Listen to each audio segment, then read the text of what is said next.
An 11-year-old girl hides behind her mom's cleaning cart as a billionaire CEO slams a German document on the table. Translate this, and you'll earn my salary for a day, $32,500, he sneered. The room erupts in laughter. To these men, it's a joke. Amelia Vance, the maid, stood silent, gripping the cart handle until her knuckles whitened. Elara's pulse thundered in her ears. That money was more than a year of her mother's wages, more than enough to erase the eviction notice screaming from their fridge. No one knows she can read every word. No one sees the genius carrying her grandfather's fountain pen in her backpack. But this little girl is about to outsmart an empire, expose a fraud, and change her family's future forever. Just before we dive in, let us know in the comments where you're watching from. We love seeing how far these stories reach. And make sure you're subscribed so you don't miss tomorrow's special video. Now let's jump back in. Enjoy the story. A promise of a fortune hung in a room where she was meant to be invisible. An 11-year-old girl saw a path to save her mother. But to walk it, she would have to reveal a secret legacy no one would ever believe she carried. The silence in the boardroom was heavy.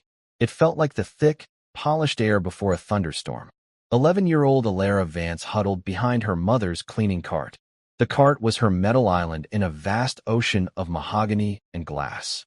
The men in the room were like sharks, circling the massive table in their dark, expensive suits. They smelled of leather and a sharp, bitter coffee Elara knew cost more than her mother's breakfast. Her mother, Amelia, moved with a quiet grace that made her almost invisible. That was her job. She wiped away smudges and fingerprints. She emptied wastebaskets filled with crumpled papers that held million-dollar ideas. She was a ghost in the machine of corporate power. Elara, today, was her little shadow. There was no school and no money for a sitter, so Elara had come along, with a promise to be as silent as a mouse.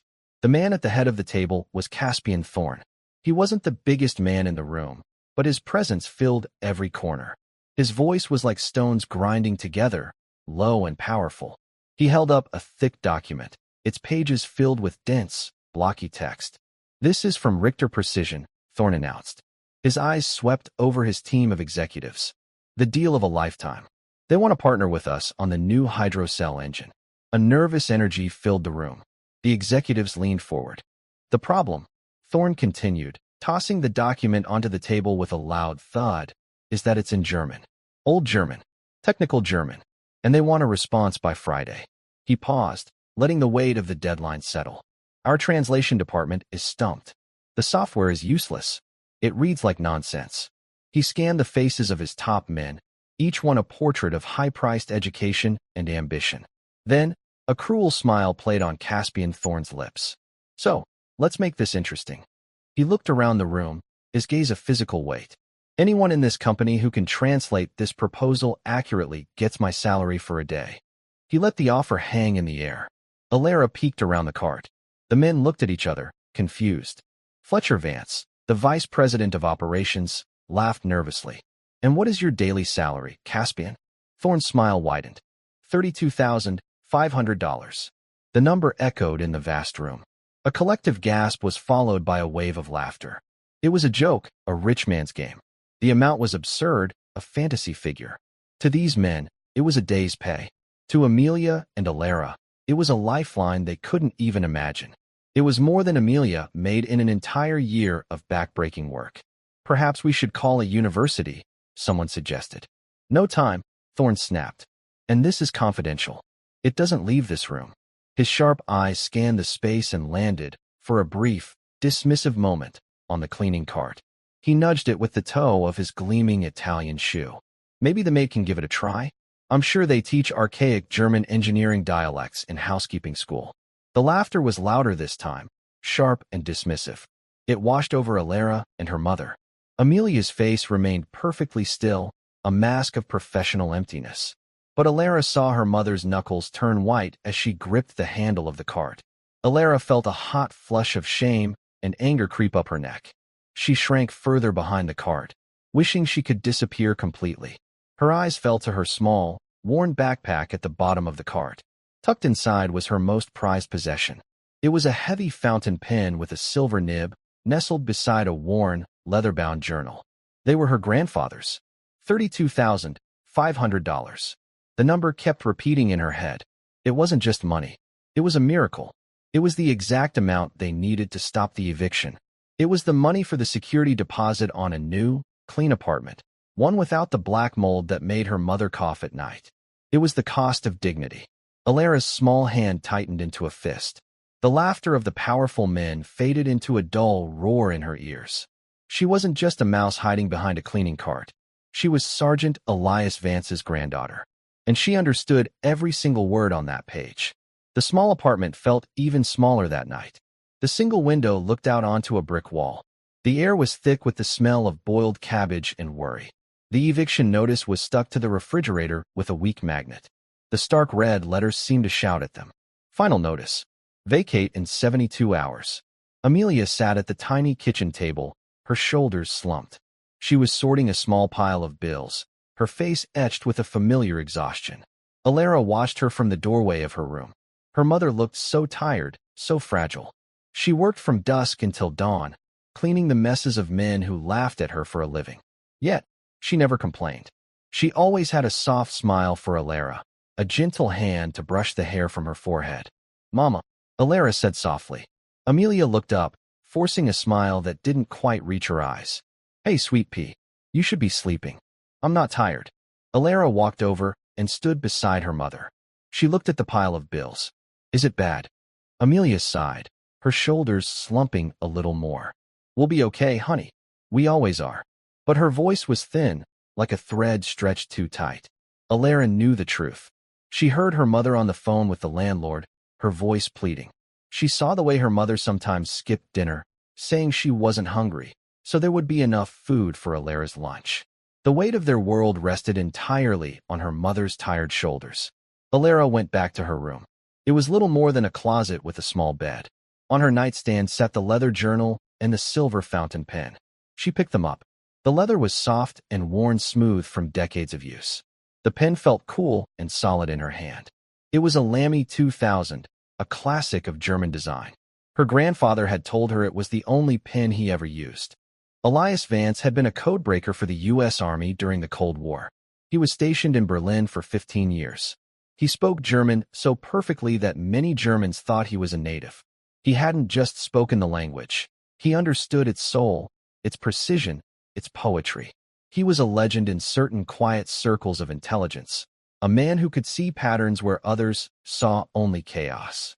He had passed away 2 years ago, but he had left his legacy to Elara. From the time she could talk, he had spoken to her in German. He didn't teach her with flashcards or grammar books. He taught her with stories, with old German folk tales, with poetry by Rilke. He taught her the logic of the language, the way words were built like intricate machines. "Language is the ultimate code, Elara," he would say, his voice a gentle rumble. "Every word has a history. Every sentence has a structure. If you can understand the code, you can understand the world." He had filled the journal with his thoughts, his translations of complex technical manuals, and his own elegant handwriting, in both English and German. For the last 2 years, Elara had spent hours with that journal. It was her connection to him. It was her secret world. She could read his complex notes on radio engineering and cryptography. She understood the technical schematics he drew. It was a language they shared, a secret code between a brilliant old soldier and his quiet granddaughter. She opened the journal now. The faint, dusty smell of old paper and ink filled the small room. She ran her fingers over her grandfather's script. He had taught her that knowledge was not a weapon, but a bridge. "Words build bridges between worlds," he used to say, echoing a phrase his own father had taught him. The words of the men in the boardroom echoed in her mind. Their sharp laughter, their dismissal of her mother. They saw a maid. They saw a poor, inconvenient child. They did not see Amelia's strength. They did not see the legacy that flowed in Elara's veins. A quiet resolve hardened in her chest. It was terrifying. The thought of speaking up in that room of giants made her stomach twist into a knot. They would laugh at her. They would be angry. Her mother could lose her job, the only thing keeping them from being on the street. But the image of her mother's tired face, the red letters of the eviction notice, the memory of her grandfather's proud smile, they were stronger than her fear. He had taught her to be brave. He had taught her that true strength was quiet, not loud. She wouldn't let them be invisible anymore. She wouldn't let them be victims of a rich man's cruel joke. Her grandfather had given her a gift. It was a key, a codebreaker's tool. And for the first time in her life, she knew she had to use it. Not just for the money, but for her mother. For the honor of her grandfather's name. She would build a bridge. Or she would burn their world down trying. The next day, Elara's heart beat a frantic rhythm against her ribs. It felt like a trapped bird. She accompanied her mother to the Thorn Enterprises tower, her backpack feeling heavier than usual. Her plan was simple, and that's what made it so terrifying. It was a single, small stone aimed at a giant. Her mother worked her usual afternoon shift, cleaning the executive suites. The offices were mostly empty as the executives were in late meetings. Elara stayed on her best behavior, reading a book in a small break room. But she wasn't reading. She was listening. She was waiting. Finally, near the end of the shift, Amelia had to clean the main boardroom. It was empty. The lights were dimmed, casting long shadows across the room. The German proposal still lay on the table, an object of frustration and immense value. A few pages were scattered around it, covered in handwritten notes and frustrated scribbles. "I'll be quick, sweet pea," Amelia whispered, starting to gather the trash. "Mama, can I look at the big windows for a minute?" Elara asked, her voice small. Amelia hesitated, then nodded. "Okay, but don't touch anything on the table. It's very important." "I won't," Elara promised. As her mother moved to the far side of the room, Elara approached the great mahogany table. Her legs felt shaky. The document was right there. She could see the title page. She recognized the font. It was Fraktur, an old style her grandfather had taught her to read. The executive's notes were a mess. They had used an online translator, and the results were comical. They had translated high-precision tolerance as high-praise tolerance. They had mistaken dynamic fluid cooling for energetic liquid politeness. They were completely lost. Her hands trembled as she reached into her backpack and pulled out a small notepad and a simple pencil. She couldn't use her grandfather's pen. It was too precious, too identifiable. She found a critical section on the third page. It described the proprietary alloy used in the engine's core. The translation software had rendered it as a jumble of nonsensical words. Elara knew exactly what it meant. Her grandfather had worked with similar metallurgical patents. Quickly, on her little notepad, she wrote a clear, concise translation of the single, most critical paragraph. She didn't just translate the words. She translated the intent, the engineering context. Paragraph 3.2 refers to a cobalt-tungsten carbide composite, hardened via cryogenic tempering. The key phrase does not mean unchanging fence structure. It refers to a stable molecular lattice that prevents microfractures under high thermal stress. She tore the small sheet from the pad. Her heart was pounding. She looked over at her mother, whose back was still turned. With a shaking hand, Elara slipped the piece of paper under the cover of the main document. It was a message in a bottle, cast into an ocean of ignorance. She didn't sign it. She left no trace. It was an anonymous whisper of truth in a room full of loud, confident error. She scurried back to the window just as her mother finished. "Ready to go?" Amelia asked, her voice soft. Elara nodded, unable to speak. She felt a strange mix of terror and exhilaration. The stone had been thrown. Now, all she could do was wait and see if the giant would even notice. The next morning, Elara felt a knot of anxiety so tight she could barely eat her toast. She imagined a dozen terrible scenarios. A security guard finding her note and throwing it away. An angry Caspian Thorn realizing someone had touched his precious document and firing her mother on the spot. But what actually happened was something she hadn't anticipated. From her listening post in the break room, she heard raised voices from down the hall. It was Caspian Thorn's unmistakable baritone, but it wasn't angry. It was intrigued. "Who wrote this?" she heard him demand. Elara's blood ran cold. She crept to the door and peeked through the small window. The executive team was gathered in the hallway outside the boardroom. Thorn was holding her small piece of notepaper. Fletcher Vance, the VP, looked pale. "I have no idea. It was just there. This morning." "Stable molecular lattice," Thorn read from the note, a look of dawning understanding on his face. "That makes sense. That's why the performance specs are so high." He looked at his team, his eyes blazing with a new fire. "This isn't just a translation. This is someone who understands the engineering." "Who is it?" Who on our team has this kind of technical German? The executives looked at each other, bewildered. No one spoke. Then, Fletcher Vance did something that made Elara's breath catch in her throat. He cleared his throat and stepped forward, a strange, calculating look in his eyes.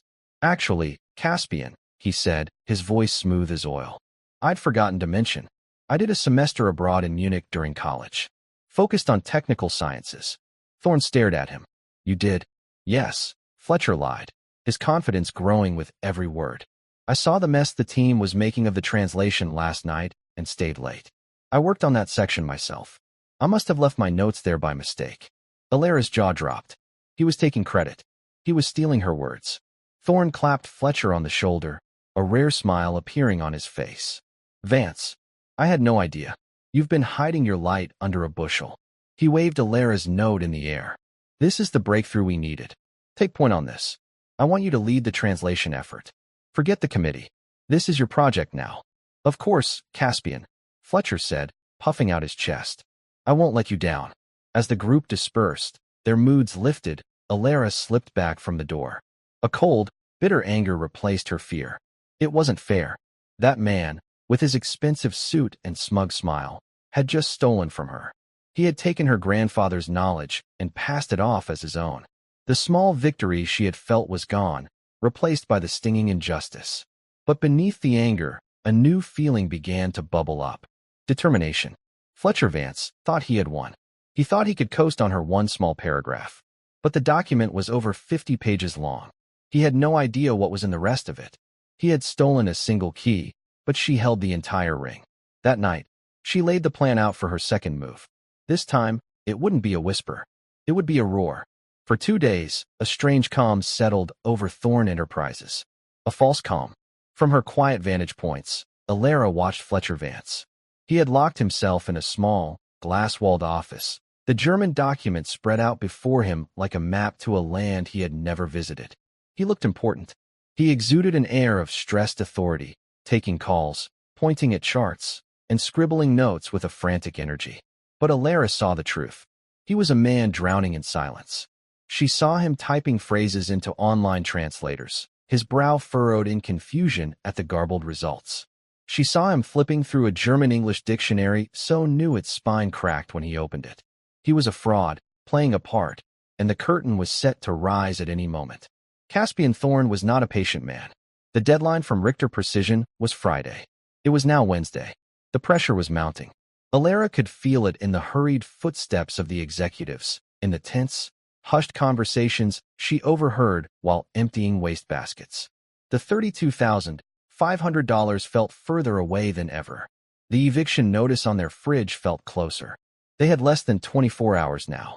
Her mother had started packing a few boxes, a quiet, heartbreaking admission of defeat. She packed photos, a chipped teacup that had belonged to her grandmother, and Elara's favorite books. Each item placed in the box felt like a shovelful of dirt on a grave.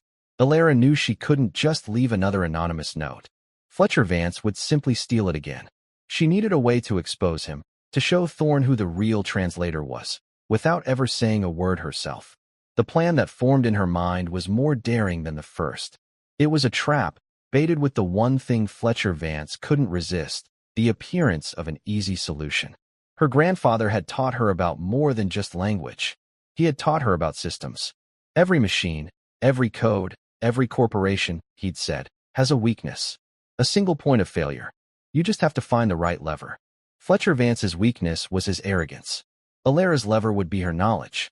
Late Wednesday afternoon, her mother was assigned to clean the executive washrooms, a task that took her away from the office floor for a precious 15 minutes. It was all the time Elara needed. She approached the glass-walled office where Fletcher was working. He wasn't there.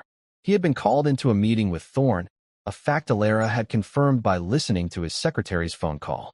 His desk was a mess of papers. The German proposal was open to a section detailing the engine's cooling system, a complex network of microchannels and thermal regulators. Elara took a deep breath. She pulled a pen from her pocket, not her grandfather's, but a cheap ballpoint. On a company memo pad, she began to write. This time, she didn't provide a perfect translation. She provided a flawed one. A dangerously, seductively flawed one. She translated a key technical specification, which meant coolant flow rate, as coolant dry run protection. They were related concepts, close enough to seem plausible to a layman, but fundamentally different in engineering terms. One was about volume, the other was a safety feature. To make it even more convincing, she included a complex but incorrect mathematical formula to calculate the supposed dry run threshold, a formula that looked impressive but would produce a disastrously wrong number. She also added a second, more subtle error. The proposal mentioned a specific German industrial standard, DIN 8580. It was a classification for manufacturing processes. Elara's note helpfully identified it as DIN 8850, a standard for office furniture ergonomics. It was a tiny, almost unnoticeable mistake, but one that any German engineer would spot in a heartbeat. It was a fingerprint, a sign of amateurism disguised as expertise. She folded the note and wrote, "Mr. Vance, found this in the translation department's files. Thought it might help. A friend on the outside." She slipped it onto his chair, where he couldn't miss it. Then she vanished, back to the safety of her mother's cleaning cart, her heart hammering against her ribs. She had set the trap. Now she had to wait for the mouse to take the cheese. The rest of the day was agony. Every time she heard footsteps, she flinched. Every time a phone rang, she expected it to be security. Her mother noticed her pallor. "Are you feeling okay, sweet pea?" Amelia asked, placing a cool hand on Elara's forehead. "You're not getting sick, are you?" "I'm fine, Mama," Elara mumbled, trying to smile. But the lie felt heavy in her mouth. She was risking everything: her mother's job, their home, their future, all on a gamble that a proud, foolish man would act exactly as she predicted. The next morning, Thursday, was D-Day. The eviction was scheduled for 5 p.m. The Richter proposal was due to be sent back by the end of the day. The air in the tower crackled with tension. Elara saw Fletcher Vance strutting down the hallway. He was holding her booby-trapped note. He had a smug, confident look on his face. He had taken the bait. He had spent the previous evening incorporating her flawed translations into his official response. At 10 a.m., Caspian Thorne called an emergency meeting in the boardroom. Elara and her mother were cleaning the adjacent office, the door conveniently propped open. They were meant to be invisible, and today, Elara used that invisibility as a shield. "All right, Fletcher," Thorne's voice boomed from the boardroom. "Walk us through it. What have you got?" Elara held her breath. "It was a tough nut to crack, Caspian, but I think I've got it," Fletcher began, his voice oozing false confidence. "The real genius of this engine isn't the fuel cell itself. It's the cooling system. They're using a revolutionary dry run protection protocol." Elara could hear the rustle of papers as the other executives followed along. Instead of focusing on the rate of coolant flow, Fletcher continued, quoting her fake note almost verbatim. "They've designed it to automatically shut down if the system runs dry. The thresholds are calculated using this formula." He read out the nonsensical equation. Elara closed her eyes. It was happening. There was a moment of silence. It was broken by a man Elara hadn't noticed before. He was an older gentleman, with kind eyes and a quiet demeanor, who had been sitting at the far end of the table. He was Klaus Richter, the head engineer from the German company, who had flown in that morning to oversee the final stages of the deal. He had been silent until now. He cleared his throat softly. When he spoke, it was in perfect, unaccented English, but with a slight German cadence. "Mr. Vance," he said, his voice polite but firm. "I'm afraid that is incorrect." The atmosphere in the room changed instantly. The temperature seemed to drop 20 degrees. Fletcher Vance laughed nervously. "I'm sorry. I'm quite sure that's what the document says." "The document," Mr. Richter said, tapping a page with his finger, refers to the flow rate. "It is the most critical parameter in the entire design. Your formula would cause the engine to overheat and seize within 3 minutes of activation." He paused, letting the words sink in. "It would be catastrophic." Fletcher's face went white. Elara could see him from her hiding spot. All the color drained from his cheeks.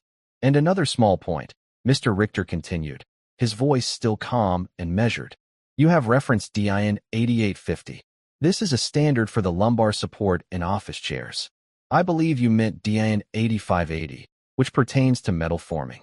He looked directly at Fletcher, his kind eyes now as sharp as a surgeon's scalpel.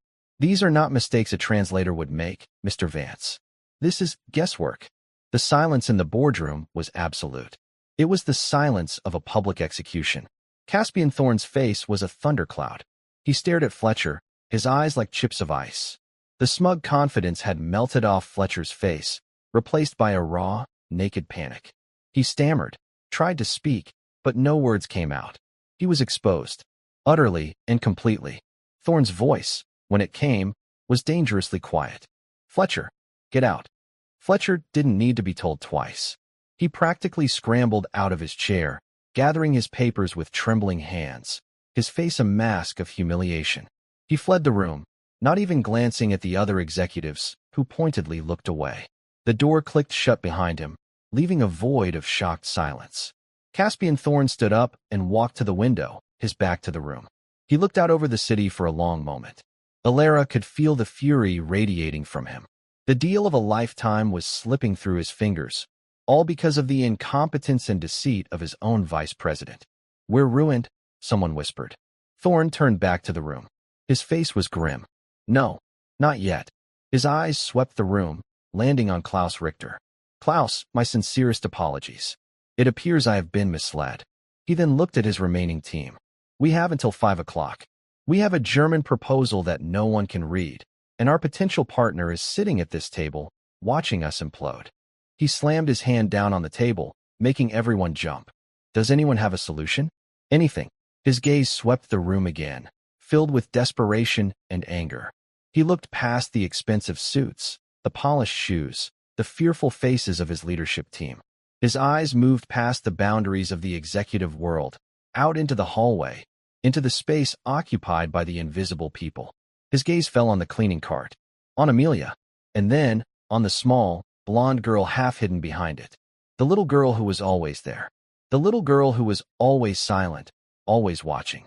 A flicker of something, a memory, an intuition, a wild, desperate guess, crossed his face. He remembered the first note, the elegant, precise translation that had appeared out of nowhere. It wasn't Vance. It couldn't have been. So who? He looked straight at Elara.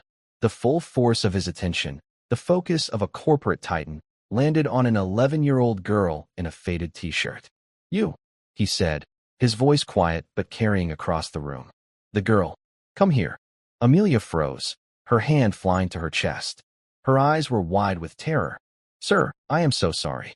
She was just—" "It's all right," Thorne said, his eyes never leaving Elara. "I want to talk to her." Elara's legs felt like they were made of stone. This was it, the moment she had both dreaded and hoped for. Slowly, she stepped out from behind the cart. She walked into the boardroom, into the ocean of mahogany and glass. The sharks turned to stare at her. She felt like a minnow in a tank of predators. She stopped at the edge of the great table, her small hands clasped behind her back to keep them from shaking. She looked up at Caspian Thorne. She did not look at the floor. She did not look away. She met his gaze directly.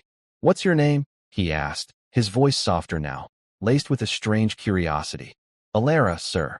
"Elara," he repeated. He picked up the proposal. "Have you seen this document before?" Her mother let out a small, choked gasp. This was the moment she could be fired. Elara knew it, but there was no turning back. "Yes, sir," she said, her voice clear and steady. Thorne's eyes narrowed. "Did you write the note for Mr. Vance?" he asked, holding up her second, sabotage translation. "Yes, sir." A murmur went through the room.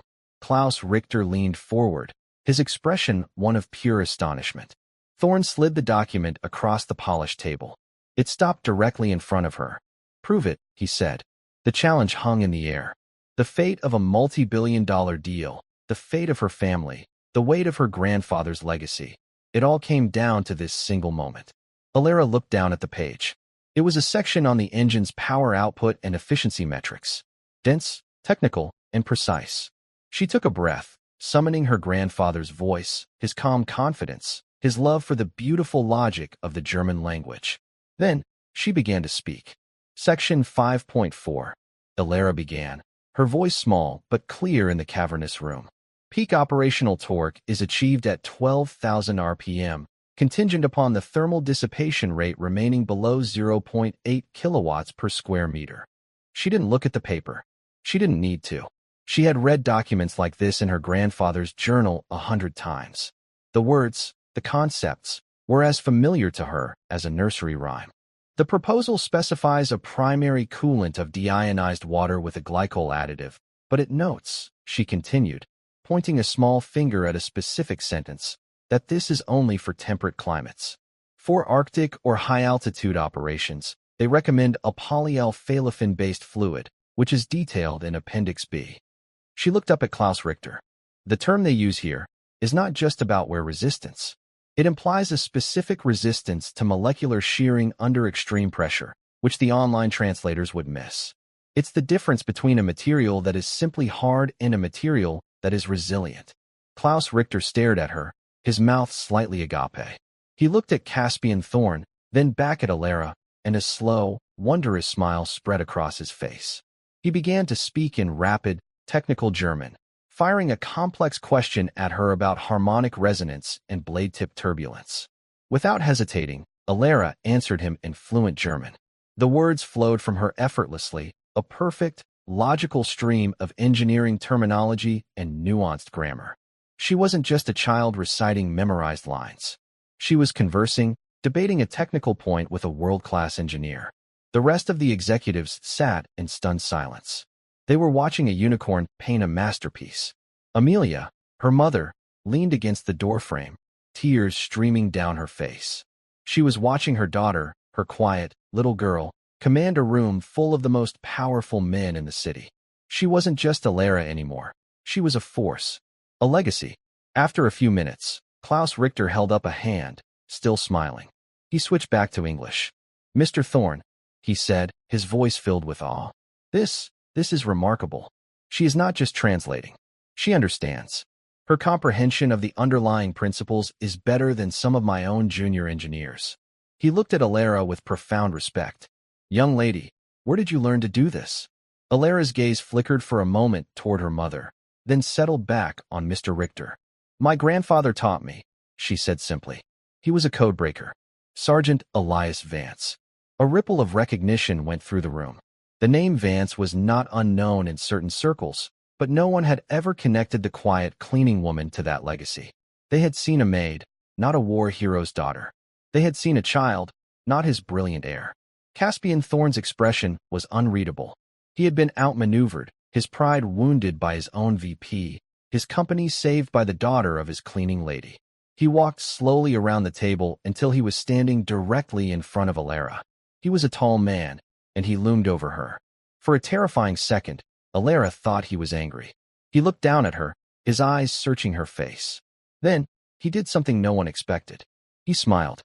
It wasn't his cruel, mocking smile from before. It was a genuine, tired, and deeply impressed smile. "Sergeant Elias Vance," he said softly, more to himself than to anyone else. "Of course." He turned to his CFO. "Mr. Peterson, arrange a wire transfer." The CFO blinked. "Sir, my salary for a day," Thorne said, his voice ringing with authority. $32,500. Transfer it to? He looked at Amelia. "Amelia Vance, sir," she whispered, her voice trembling. "Transfer it to Amelia Vance," Thorne commanded. Immediately, he then looked back at Elara. "And add a signing bonus. Let's say double that amount." The CFO's jaw dropped. $97,500. A life-changing sum of money, decided in an instant. "Elara," Thorne said, his voice now gentle, "I would like to hire you. As a consultant, your mother will be your legal guardian on the contract. We need this entire document translated and a full technical brief prepared by tomorrow morning." He paused. "Is that something you can do?" Elara looked at her mother. Amelia nodded slowly, her eyes shining with tears of pride and relief. The eviction notice, the late bills, the constant worry, it was all dissolving like a bad dream. Elara stood up a little straighter. "Yes, sir," she said, her voice filled with a newfound confidence. "I can do that." The rest of the day was a blur. A proper office was set up for Elara and her mother, complete with computers, food, and anything else they needed. The executives who had laughed at them now went out of their way to be helpful, their faces a mixture of embarrassment and awe. Amelia sat in a comfortable chair, watching her daughter work, the reality of what was happening slowly sinking in. She had always known Elara was smart, but she had never understood the depth of the gift her father had given her child. Elara worked with a focus that was startling in one so young. She dictated, and a secretary typed. She drew diagrams on a whiteboard. She answered questions from Thorne's top engineers, her explanations clear and concise. She was a natural leader, a natural communicator. She was her grandfather's granddaughter. By sunset, the eviction notice was a forgotten relic. Their old life was over. They had not just survived, they had triumphed. As Elara worked, the heavy silver fountain pen, her grandfather's Lammy 2000, was on the desk beside her. She didn't use it, but its presence gave her strength. It was a silent testament to the man who had built the bridge she was now crossing. Late that night, as the final pages of the translated brief were being printed, Caspian Thorne came into the office. He looked tired but energized. He was holding 2 cups of hot chocolate. He handed one to Elara. "You've saved my company today, Elara," he said, sitting down across from her. "I won't forget it." "You paid us," Elara said simply. "Money is easy." Thorne replied, looking into his cup. "Trust is hard. I trusted the wrong person. A man with a fancy degree and an expensive suit. I never even saw you. Or your mother." He looked up, his eyes filled with a genuine regret. "That was my mistake. A mistake that almost cost me everything." He leaned forward. "This is about more than just this one deal. I'm creating a new position at this company. Director of Special Projects. It's a division for people who can solve impossible problems. People who see things differently." He took a sip of his hot chocolate. "The job comes with a full scholarship to any university in the world, a housing stipend, and a salary that will ensure your mother never has to push a cleaning cart again." He looked at her, his expression serious. "The job is yours, Elara. If you want it. When you're ready for it." Elara was speechless. It was a fairy tale, a dream from which she was afraid she would wake up. She looked at her mother, who was watching them from across the room, her face a beacon of pure, unadulterated joy. Elara turned back to the millionaire. "Why?" she asked. "Why are you doing all this?" Caspian Thorne leaned back in his chair and looked out the window at the glittering city lights. "Because my grandfather was a janitor," he said softly. "He was the smartest man I ever knew. He could fix anything, build anything, understand anything. But no one ever gave him a chance because he had calluses on his hands and wore a blue collar. I built this company on the lessons he taught me. And somewhere along the way, I forgot the most important one." He turned his gaze back to Elara, and his eyes held the weight of a long overdue lesson. "Talent doesn't care about job titles," he said. "And genius can be found anywhere. Today, you reminded me of that. The twist wasn't that a little girl could translate a complex document. The twist was that the millionaire, the shark, the man at the top of the food chain, had a heart that could still be taught to see." Years later, Amelia Vance walked into the Thorne Enterprises boardroom not as a shadow, but as its youngest ever director. She was no longer a little girl, but a confident young woman who had just graduated from MIT at the age of 18. Her mother, Amelia, was with her, not as a cleaner, but as a guest of honor, there to watch her daughter present a new hydrocell engine design, one Elara had developed herself. The old mahogany table was still there, but the men around it were different. Caspian Thorne, now grayer and kinder, sat at the head, smiling proudly. The culture of the company had changed. They now had scholarship programs for the children of their service staff. They ran coding camps in underserved neighborhoods. They actively looked for talent in unexpected places. Elara placed her notes on the table. Beside them, she placed her grandfather's silver fountain pen. It was no longer a secret treasure, but a symbol of her journey. She looked at the faces in the room, faces of people who saw her, who respected her, who listened to her. She thought of the silence, the laughter, the shame of that day years ago. It felt like another lifetime. Her grandfather had taught her that words build bridges, but she had learned that sometimes you have to tear down a wall first. And the best tool for that was not anger or force, but the undeniable power of a truth that everyone has chosen to ignore. She took a deep breath, clicked on the first slide of her presentation, and began to speak, her voice clear and strong, the voice of the future. The transition from a life of scarcity to one of security was not instantaneous. It was a series of small, breathtaking moments that, when stitched together, formed the fabric of a new reality. The first was the quiet hum of the bank's wire transfer machine, a sound that officially erased the eviction notice from their lives. The second was walking out of the Thorn Enterprises tower that evening, not through the service exit, but through the grand, marble-floored lobby. No one tried to stop them. The security guard, a man who had never once met her mother's eyes, tipped his hat to Amelia. "Have a good evening, Mrs. Vance," he said. The simple act of acknowledgement, of being seen, was so overwhelming that Amelia had to stop and lean against a pillar to catch her breath. They didn't move into a fancy penthouse. Amelia, practical and grounded, found a modest two-bedroom apartment in a safe, clean building with good schools and a small park nearby. For the first time in Elara's life, she had her own room, a space that was more than just a converted closet. It had a large window that let in the morning sun. The day they moved in, they didn't own much furniture, so they had a picnic on the living room floor. They ate pizza out of a box and drank soda from the bottle, and they laughed until their sides hurt. The specter of poverty, the constant, grinding worry that had been their third roommate for so long, was gone. The silence it left behind was filled with peace. Elara's consultancy with Thorn Enterprises became a more permanent arrangement. Caspian Thorn was true to his word. A trust was established for Elara, managed by a team of lawyers and financial advisors, ensuring her education and future were secure. Amelia's new position as program director for the Vance Initiative was, for her, a far greater challenge than it was for her daughter.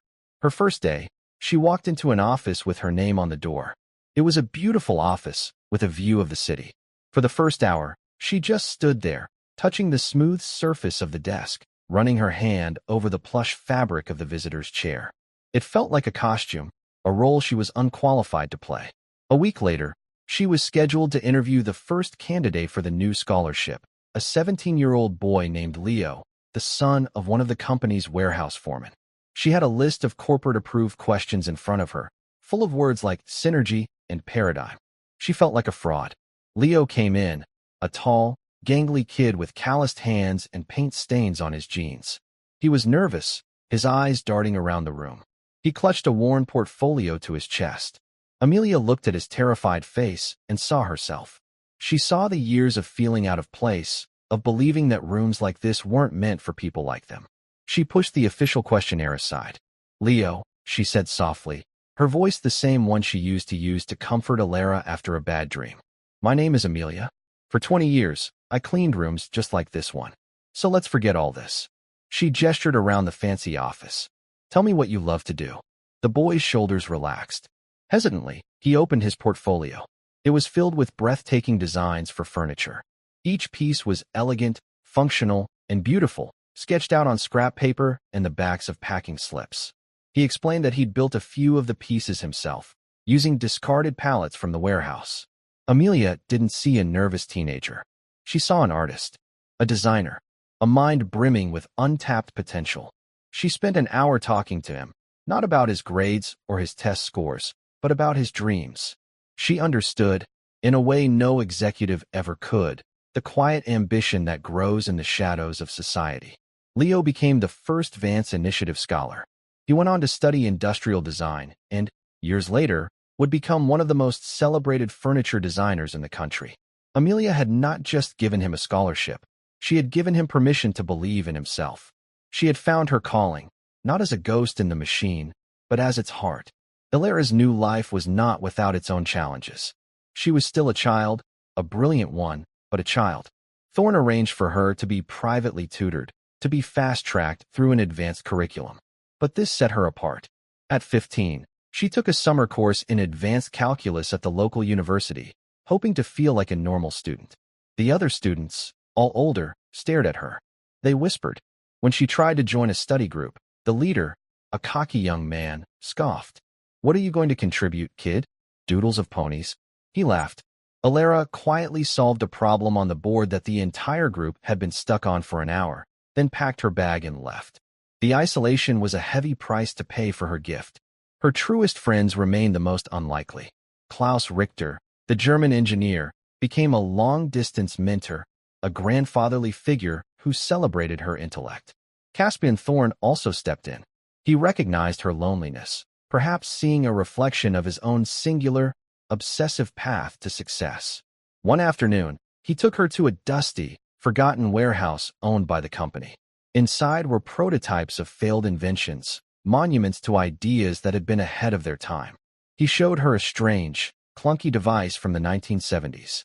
"My grandfather built this," Thorne said, running a hand over the dusty metal.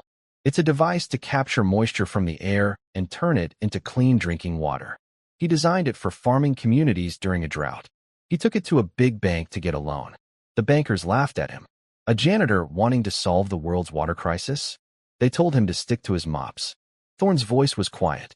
20 years later, a Silicon Valley company made billions off the same idea. My grandfather was never bitter. He just said, "Some people can only see what's right in front of them. It's not their fault. I built my empire to prove those bankers wrong. But I became just like them. I only saw the suit, the title, the resume. I forgot to look for the person with grease under their fingernails and a world-changing idea in their head." It was during this time that Elara made a discovery that would define her purpose. She was studying her grandfather's journal and noticed a strange pattern in his entries from 1968. They looked like notes on radio frequencies, but the numbers didn't align with any known broadcasting standards. She realized it wasn't a frequency. It was a cipher. Using the code-breaking skills he had taught her, she spent a week unraveling it. The translated text was a revelation. It was her grandfather's secret diary, detailing his work with a small, underground network.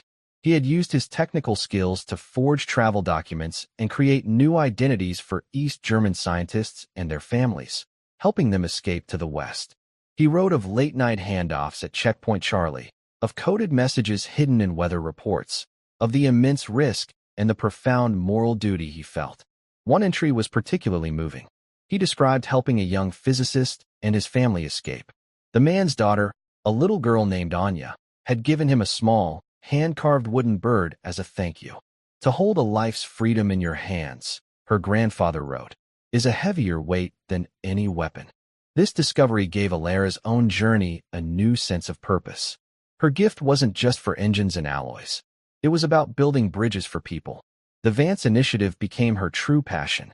She was fighting for the other Elaras, and the Leos, and the Anyas of the world. The day she turned 18, she formally accepted the position of Director of Special Projects. Her first official act was to fly to Germany to finalize a new joint venture, a project based on a concept she had developed from one of her grandfather's old schematics, a highly efficient, low-cost water purification system. As she stood in the Thorne Enterprises boardroom, ready to present her vision, the room felt different. The mahogany table was the same, but the atmosphere had been transformed. The fear and arrogance had been replaced by a spirit of collaboration. Her mother sat in the front row, not as a silent observer, but as a proud and essential member of the team. Caspian Thorne sat at the head of the table, not as an intimidating monarch, but as a proud mentor. Elara opened her briefcase and took out her notes. Beside them, she placed the worn leather journal and the silver fountain pen. They were her inheritance. She looked at the faces around the table, a diverse group that included Leo, the warehouse foreman's son, now a rising star in the company's design department. She thought about that day, 7 years ago, the laughter that had felt like stones. She had walked into that room as a ghost. Today, she stood before them as their leader. The moral of the story was not simply that a little girl had been underestimated. It was that an entire system had been built on that foundation of underestimation. A system that had been blind to the genius polishing its tables and deaf to the wisdom emptying its trash. Her grandfather had broken enemy codes, but Elara had broken a more important one, the code of social prejudice. "Good morning," she began, her voice steady and confident. "My grandfather, Sergeant Elias Vance, believed that the most complex problems have the most elegant solutions. He also believed that the best ideas often come from the people we forget to ask." She clicked to her first slide, revealing not a complex diagram, but a simple photograph of her mother's old cleaning cart. "This," she said, "was the first office of the Special Projects Division. It taught us that our greatest assets are not always in our executive suites. They are in our hallways and warehouses. 7 years ago, we founded the Vance Initiative to find those assets. Some called it charity. They were wrong. It was an investment." She clicked to the next slide. It showed a picture of Leo's award-winning chair design. Leo's designs have generated $17 million in revenue in 2 years. Our initial investment in him was a $50,000 scholarship. That is a return of 34,000%. I challenge any of you to find a better ROI. She continued, her voice filled with passion, laying out a vision that was both compassionate and fiercely profitable. It was a new corporate philosophy, built on the simple, radical idea that every human being has value. When she finished, there was a moment of silence, followed by a thunderous round of applause.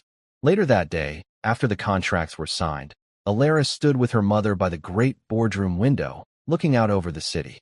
"He would be so proud of you, sweet pea," Amelia said, her voice thick with emotion. "He'd be proud of you, too, Mama," Elara replied, taking her mother's hand. On the table behind them lay the first major directive of her new division, the official launch of the water purification project that would bring clean water to thousands. It was waiting for her signature. Elara walked to the table, uncapped her grandfather's Lamy 2000 fountain pen, and for the very first time, signed her own name. The silver nib moved smoothly across the paper, a bridge between the past and the future, a testament to a legacy not of war and codes, but of quiet courage and the simple, profound act of seeing the person right in front of you.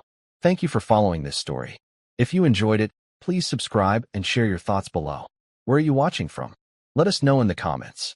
Stay tuned for more immersive stories.